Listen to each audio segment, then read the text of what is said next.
So guys, may isang estudyante ngayon na nag-aaya sa atin na 1v1 funny daw. Sinasabi ko naman na sa mga to na hindi na ako naglalaro ng ML. Pero idol, anong school mo ba? Gijon po. Sa Gijon? Hindi na ako lumalaban ng ML eh. Yung nakaraan na content ko, pinipilit lang ako nun eh. Pilitin ulit ngayon. Hindi ako lumalaban sa mga walang title sa funny. Kasi baka sabihin ng mga viewers natin, lumalaban lang ako sa mga bata.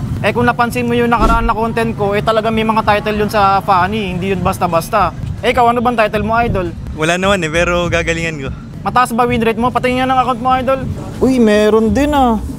Taas ng matches, 3,000 matches, tapos may 55% win rate. So meron din siyang badge. Siguro pwede na natin itong pagtiyagaan, guys. Representative ka po ba ng school nyo? Hindi naman. Sige, idol, susubukan ko lang ha. Ilan taon ka na ba nagpapani? Siguro mga 3 taon. So idol, ano bang rules ang gusto mo? Ganda na lang. All map, no invade, no defense item. So all map, no invade, no defense item. So ayoko na patagalin to, idol. 5 kills to win lang tayo, okay lang sa'yo. Game. So since guys, na meron pa tayong diamond sa isang account natin na 4,100, bibigyan natin siya ng Lightborn or epic skin na gusto niya. Basta giftable. Ito rin kasi yung isa sa dahilan ko guys kung bakit ayaw ko lumaban eh. Hindi kompleto mga emblem ko eh. Sa mga unang nangyari guys ay hindi nga natin na screen record pero inubos niya yung mga green monster natin. So eto na nga yung una namin sagupaan. Medyo kinakapako lang muna dito yung diskarte ng kalaban natin. Medyo parang hindi pa nga gumigising yung daliri natin dito kaya nabigyan tayo. So 600 gold lead na nga yung lamang niya sa atin. Eto nga yung sinasabi ko sa inyo kanina guys na inuubos niya nga yung green monster natin. Kaya yung sa pangalawang sagupaan nga namin dito ay nabigla ako sa damage niya. So 1,200 na nga yung gold lead niya dito. At siya pa nga yung unang nakapag-BOD sa amin. Aminadong lugi na nga ako sa mga pagkakataon na to kaso lang hindi tayo pwedeng sumuko. Nilakasan ko lang talaga yung loob ko dito kahit na medyo alanganin. Ako nga yung unang nakapagpasindak sa kanya dito kaya hinabol ko talaga siya. Sa madaling sabi guys nagkamali nga ng cable yung kalaban natin. Ay!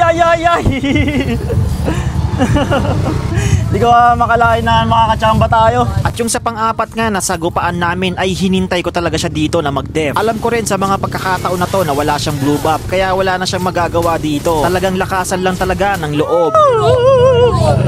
Oh guys, nakakachamba tayo. Sabi naglalag ako. Wait lang naglalag. Sobrang ganda na talaga ng laban namin as in ulto na kami dito. Sabay yung nag-clash na nga kami dito ay nagulat ako parang may something went wrong. Ayun nga, nagulat ako na parang may nag-regenerate nga sa buhay niya. Uy, ba't nag-rose gold ka? Bawal. Death item yan, idol eh. Sige, okay lang, sige, okay lang.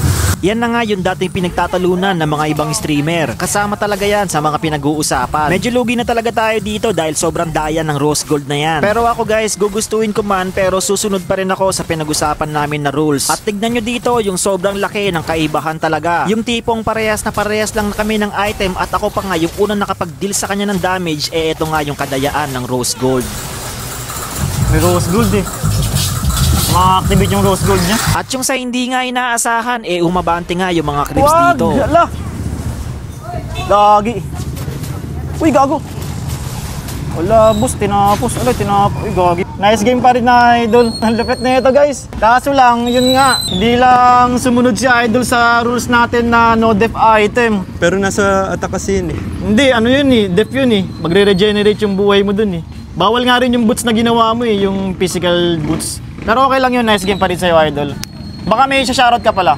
Shoutout sa school ko, Gijon. So hindi nga nakamit yung 5 kills to win at nalabag nga yung rules kaya hindi magiging record yon.